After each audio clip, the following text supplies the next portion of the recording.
ይሄ ስቴዲየም ሲሰራ ዙሪያውን ያለው የመሮጫ ትራክ እንዳይበላሽ በጣም ትልቅ ነገር ተሰርቷል። ድልድይ ተሰርቶለት ይሄ ሁሉ አፈር ሲወጣና አዲስ አፈር ደግሞ ሲገባ በድልድይ ላይ ሄዶ ትራኩ እንዳይበላሽ ተደርጎ ነው የተሰራ።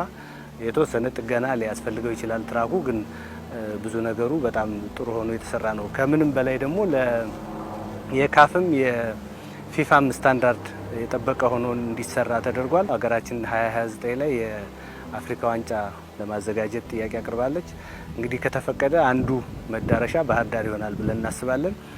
ይሄን ስቴዲየም እንግዲህ ወደፊት እያሰብን ያለ ነው። ሌሎች የአፍሪካ ብቻ ሳይሆን የዓለም ታላላቅ ክለቦች ሀገራቸው ላይ ኳስ የማይጫወቱበት ዘመን አለ። የበረዶ ዘመን ሲሆን በጣም ከፍተኛ ሙቀት ሲሆን ከቤት በማያስወጣበት ጊዜ ትሬኒንጋቸውን እዚህ መጥተው እንዲሰሩ ለማድረግ በጣም ትልቅ ተስፋ ያለው ስቴዲየም ነው። ላንድስኬፑ ዙሪያውን አይታችሁት ከሆነ በደንብ ሳሩም ተተክሏል። ዛፎች እንግዲህ አንድ ክረምት ካለፈ በኋላ ለውጡን የምናየው ይሆናል። ወኮች ተሰርተዋል። ሁሉ ነገር የቻለ ስቴዲየም ነው። ከ80 በላይ ሱቆች አሉት ዙሪያውን 11 አካባቢ ካፌዎችና ሬስቶራንቶች አሉት።